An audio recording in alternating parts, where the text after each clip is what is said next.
giinigurahan na bibilisingan ang bagong natapos na konkretong dalan sa sitio 8 sa Barangay Bagunbon kaniyatong Oktubre 3, 2014 dito sa nasangkit na barangay.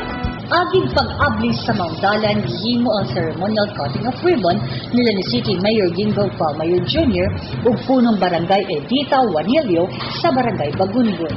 Sinaksihan nila ni Board Member Rene Gustilo sa unang distrito sa Negros Occidental. Kanhi punong barangay Boy Librudo sa Barangay 3, mga barangay kagawad ug mga pumuluyo sa nasangpit na barangay. Ang mga proyekto may kalayon nga 1.2 kilometro ug nagbalor og 10,200,000 pesos gikan sa kaban sa lokal kagamahanan sa siyudad San Carlos ug ilawom sa pagdumala ni Project Engineer Rexer Nemenso sa City Engineering Department.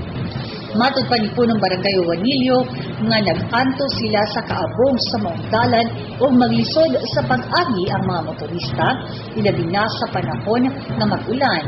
So wala pa kini na konkreto. Dako iyang pasalamat sa administrasyon nila ni City Mayor Gingo Palmayor Jr.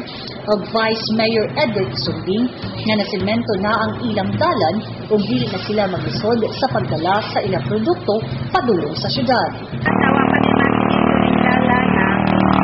Kalibaong mo adto mi kanang San Carlos dugay kay mga abot sa oras pero karon na sininto na wala na oras abot sa San Carlos sa dinagkuan kay kanang sa puna o masininto na kasi na jung dali. Si Bingbing Nemenso ang project engineer ng kanayon naggikan sa proper Bagunbon hangtod sa crossing Agdipili nga mo'y boundary sa Bagunbon ug Barangay Punaw sementado na ug kini may kalayon na 3.5 kilometro. Si Juliet Cañete, usa ka midwife na sobra ng 10 ka tuig nga nagdestino sa Barangay Bagunbon, usa sa nahimong saksi kung unsa kalisod ang dalan sa Barangay Bagunbon. Ug gani iyang mahinumduman sa luna sila ihatod nga pasyente dinhi sa syudad maglisod og agi ang ilang service. Una lisod kayo ang pagdala sa mga pasyente patubang ng health center tungod sa kalisod sa dalan. Pero karon nga naanay maayo na ang dalan, at least ang mga nakay halos laban dyan makaabot na gid sa health center kay daghan naman masakyan nga mga sakyanan nga kahato dito.